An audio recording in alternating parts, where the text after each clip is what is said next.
儿子跟我坦白，欠了5万块，没有钱还了，让我帮帮他，他要活不下去了。我直接删了他联系方式。半年前我刚卖了房子，给他赔80万，现在又来，真以为我不知道他借各种贷款，屡教不改，我能怎么办？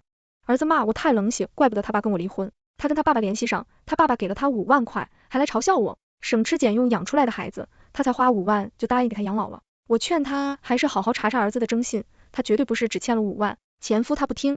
不久后，我在新闻里看到了前夫新闻标题是杀父骗保。临睡前，我收到了儿子的小作文文，章里饱含着满满的歉意。他说他上班辛苦，生活不易，老板降薪在外面欠了5万，他说他实在没办法了，如果不是到了山穷水尽的地步，他也不会向我求助。他说妈妈帮帮我吧。小作文情真意切，如果是半年前的我，应该会感动的，泪水连连，毫不犹豫的赚10万给儿子，叮嘱他好好生活。半年前的我也确实是这么做的。半年前，儿子告诉我他被人骗了，欠了80万，要是还不了钱，他不知道活着还有什么意思。我被吓了一跳，他是我的儿子，我和他爸爸离婚后，他就和我相依为命，我怎么会眼睁睁看着他新号啊？可我手上并没有什么钱。之前他去外地上班，我支持了他不少钱。最后我把目光落在了房子上，不过80万，转点儿子钱。我问儿子有没有报警，虽然希望渺茫，但要是能回款一部分也好啊。儿子支支吾吾的，在我一再追问下，儿子没办法再隐瞒，最终摇摇头，没用的，骗我的人是职业骗子，钱早就被他们转走了。我眼前一黑，这双儿子先报警备案都不会，正好房子也卖了，我买了票，直接去了儿子上班的城市。儿子很惊慌，但是拗不过我，直接被我带去警察局报案。直到这时，儿子终于憋不住了，拿出手机告诉我，我没被诈骗，就是提前消费，在网上借了点钱，逾期了。在警察的陪同下，我们去打了儿子的征信，足足欠款将近80万。直到这时候我才知道，跟我说去外地上班3年的儿子压根没上过班，靠着我的支持和网上贷款玩了3年，这次是实在还不起要逾期了，想从我身上拿钱骗我，他被骗80万，要不是我转钱临时问了一嘴，我还被蒙在鼓里呢。被儿子这么欺骗，我很伤心，我自小养大的孩子居然和我那个不靠谱的前夫越来越像，基因可真是强大呀。后来我离开了儿子上班的城市，我卖了房子之后，有想过跟儿子在同一个城市打工，还能互相照顾，可儿子太不争气了，我要是和他留在同一个城市，他绝对不会上班的，只想让我养他。他早已成年，将近30岁，而且就他现在这样，我也指望不了他什么。如今我已退休，没有房子，我得在彻底没有工作能力前攒够养老钱。我去了一个工资高的城市，找了个包吃包住的餐馆，洗碗的工作1个月大概到手5600元，我花的不多，加上每个月还有退休工资，不用多久我就应该能攒够养老钱了。这期间，儿子不止一次明里暗里的打探我的位置，我虽然给他还钱了，但不代表我不生气，不管他怎么追问，我都不告诉他。现在我特别庆幸没告诉他，他和他爸太像了，屡教不改，现在告诉我欠5万，呵呵，要是只欠5万，我就改名跟他姓。妈妈，你睡了吗？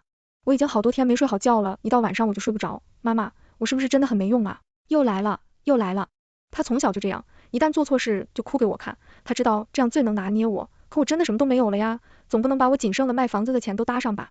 现在看来他就是个无底洞，我就算都搭上，也填不了这个无底洞啊。更何况我也要生活，我不可能不给自己留退路啊。妈妈真的就5万，您再帮帮我最后一次吧。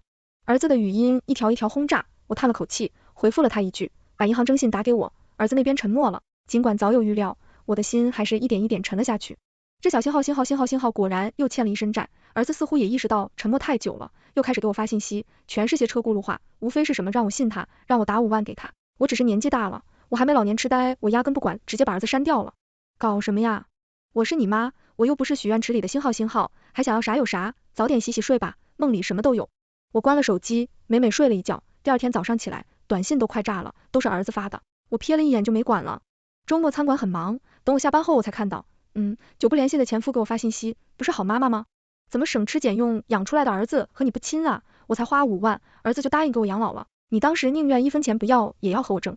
儿子怎么样？现在知道了吧？儿子永远和爸爸亲，还配了张图，是前夫和儿子一起吃饭的照片，前夫话语里全是赤裸裸的炫耀。我看着他们如出一辙的面容，想起他们如出一辙的行为，我不是个会后悔的人，在当年争儿子的时候我就想过，不管以后发生什么事情，我对儿子有多失望，我都不能把只有几岁的儿子丢给一个只顾着自己到处欠债满嘴谎言，对家庭一点不负责任的爸爸。我把房子卖了，给儿子还债的时候，我也没有后悔过，我是他的母亲，既然我有能力，我肯定要为他兜底一次，不过也只有一次，你还是别高兴的，太早了，你的儿子跟你一样到处欠债，满嘴谎言，你最好去查查他的征信，绝对不止5万。我儿子我了解，你一个女人懂什么男人年轻的时候欠点债怎么了？你看我年轻时候欠一屁股债，现在不也是过得好好的？前夫再一次豪言壮语起来，要不前夫他是年纪大了，可完了他爸妈没人管他了。既然前夫他无所谓，我也无所谓啊。反正现在被儿子盯上的是前夫，你是不是嫉妒了？看我儿子给我买的保险，前夫再次跟我炫耀了起来，我嫉妒什么？这两人一样的贪婪，一样的到处欠债，一样的满嘴谎言。一个花区5万块钱就想让从小没有抚养过的儿子养老，一个花一份保险钱就想从基本不联系的爸爸身上拿更多的钱，真是势均力敌的父子啊！我很期待到底是姜还是老的辣，还是长江后浪推前浪。自从儿子跟前夫生活在一块之后，前夫一天发800条朋友圈夸赞儿子孝顺，我知道前夫存着炫耀的心思，而且这些朋友圈主要是给我看的，他愿我跟他离婚，也让我带走儿子，更怨我为什么不能忍受他借钱吃喝玩乐，不思进取。我当时和他提离婚的时候，他不止一次的质问过我，明明那些男人都跟我一样花钱大手大脚，有没有上进心那么重要吗？我对你够好了吧？有些男人还不如我就借钱吃喝玩乐，他们借钱吃喝嫖赌，他们老婆婆都受着吗？为什么就你不行？为什么我要活得跟那些人一样呢？女人这2个字只能代表我和他们共同的性别，不能代表我们有共同的性格。我是活生生的人，不论他们有什么选择，都不能代替我的选择。借钱吃喝嫖赌是大垃圾，借钱吃喝玩乐也是垃圾，我不要垃圾。儿子是我生的，我不能让他跟你，你会带坏他的，那是我的选择。20多年了，看到前夫朋友圈里炫耀的儿子，我没有后悔过，我只是很伤心。基因为什么能强大到这样？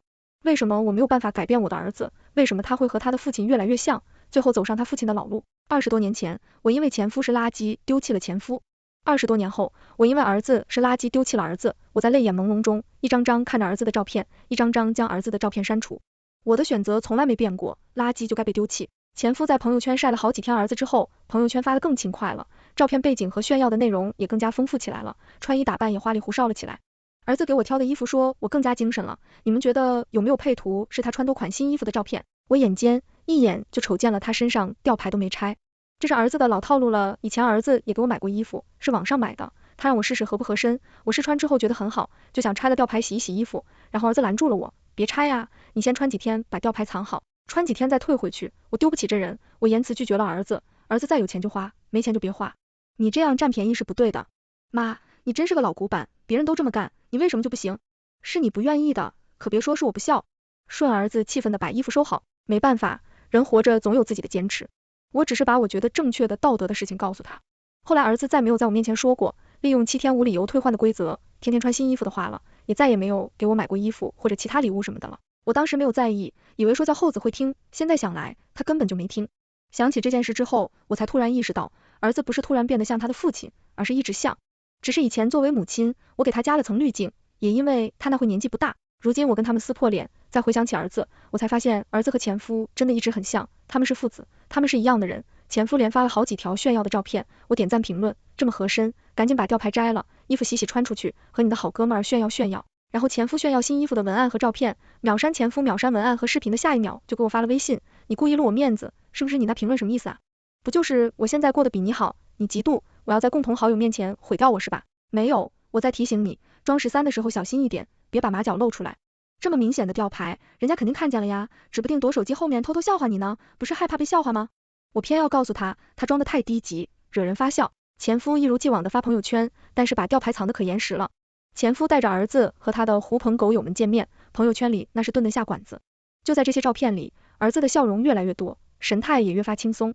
我养了20多年的儿子，我当然知道他现在有多放松。终于在一个平凡的晚上，前夫狂发信息给我，你养的什么星号，居然坑老子和兄弟们的钱，他居然撺掇我，让我给他贷款，我把爸妈留给我的小房子都给抵押了。那星号居然还把我和兄弟们灌醉，让我们扫码帮他网上借钱，借完钱还把软件删除了，还套出我们的密码，把钱转到他的账户，全都卷走了，1分钱没留啊。我说怎么这么大方，请我们吃香的喝辣的，原来钱都出在我们身上啊。前夫在另一头急得跳脚，早让你查他征信了，报警没？我慢悠悠的回他，现在这样是他自找的，没报太丢人了。前夫嗫嚅了半天，那星号有没有联系你？联系我做什么？你不会觉得是我让那星号从你那骗钱？他沉默了好半晌，继续嗫嚅着，你当时离婚什么都没要，我以为你后悔了，你放心，我没你那么星号，这是你干得出来，我可干不出来。我奉劝你赶紧报警，等人真的跑没影了，你的钱可真的没了。现在看来，老姜比不上前浪啊。前夫的朋友圈沉寂了1个暑假，这期间也没什么人联系我。暑假虽然忙了点，但是工资可观。暑假过后，前夫的朋友圈又开始热闹起来了，我还在朋友圈里看到了熟悉的人影，说我的儿子还有2个陌生的女性身影。前夫在朋友圈里亲切地称呼他们为儿媳好亲家，前夫的照片背景彻底变了，不再是以前的小村庄前夫的好兄弟，被儿子骗的把网贷全部撸了个遍，害他们逾期，征信全部黑了。他好兄弟的家人绝对不会放过他的。他在村子里也待不下去了，离开村子是他唯一的选择了，就是和儿子和好如初。这是我看得满头雾水的，搞不懂他们葫芦里卖的什么药。前夫的朋友圈里发了儿子订婚、儿子结婚的全部过程，中途前夫故意给我发了几张儿子准备彩礼的照片，问我你儿子结婚，你不表示，我假装没看见。呵呵，之前从我这拿走多少钱，还有脸要表示呢？前夫为人高调爱炫耀，他婚后跟着儿子儿媳和亲家母一起生活，成天拍摄这一家子事情。他的好兄弟看到了在朋友圈留言，他也不搭理，看到一个留言让他还钱，他就删除一个被删除的好兄弟。没办法找到了离婚多年的我，问我知不知道他们的下落，我肯定不知道啊。前夫要是告诉我他住哪，我肯定发给他好兄弟们的，毕竟能给我前夫添堵我就高兴，可惜我不知道。前夫炫耀儿媳和亲家母的视频在大半年后戛然而止，他们火速换了居住地方，前夫的视频里又是只有他和儿子。与此同时，一条家里遭遇火灾的新闻出现在了媒体上，巨大的火焰出现在房屋里，浓烟滚滚，两个被大火衬托的格外渺小的女人的身影蜷缩在阳台角落。楼底下有一个人一直喊着老婆，老婆，快救救我老婆，另一个拉住他喊着威胁儿子别去等。好不容易被救出来的时候，两人已经伤势太重，新闻的最后公布了两人的结局，死亡。我看着那两个熟悉的身影，是前夫的视频里一直出现的儿媳和亲家母，那个喊着老婆的是我的儿子，喊着别去的是我，冒起一背的冷汗。这次的火灾调查结果是电器老化年久失修，我根本不信。我特别关注这个事情，一整晚都在关注这个事情。我还看到有人采访儿子，问他们事发时他们为什么不在家，儿子说是老婆怀孕想吃草莓，这附近普通水果店没有要去很远的地方，前夫就带着儿子一块去，没想到会出意外。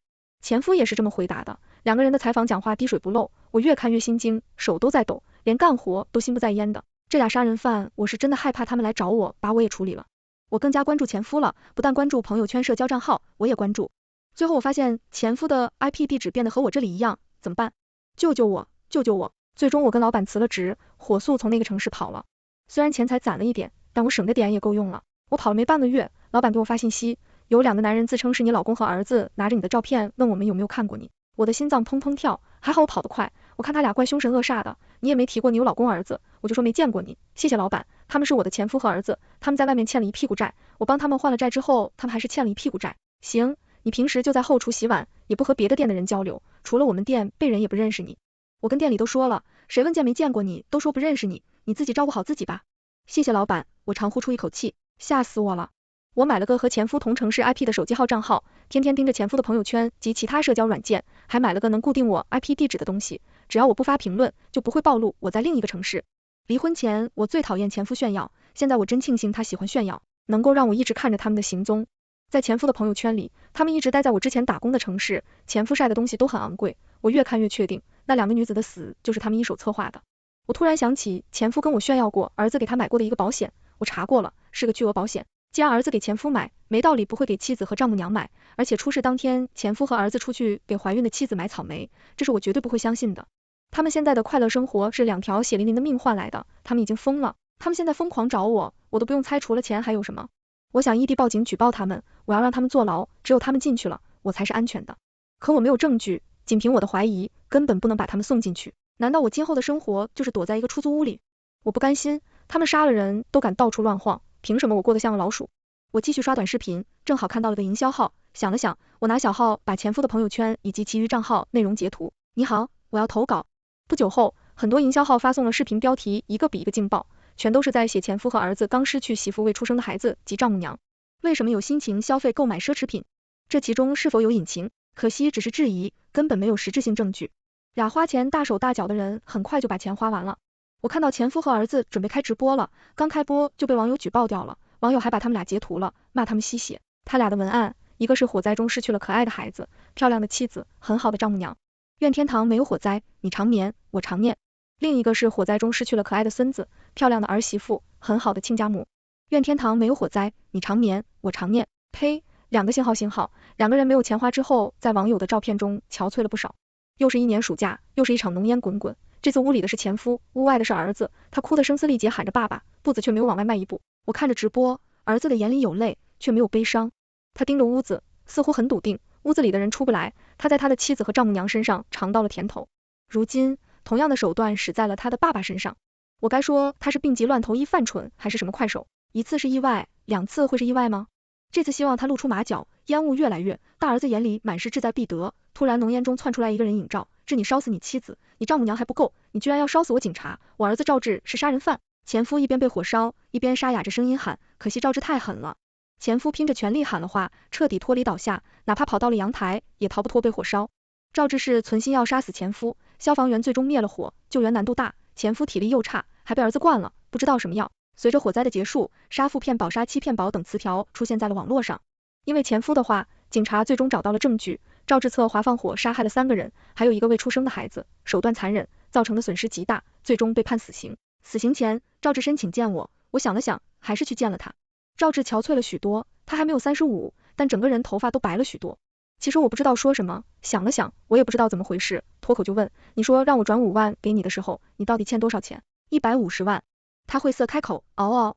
我点点头，脑子很乱，一边有点庆幸我没搭理他，一边又在算我今生的存款，最后得出结论，我没这么多钱。哎，照着沉默的低下头，那你干什么了？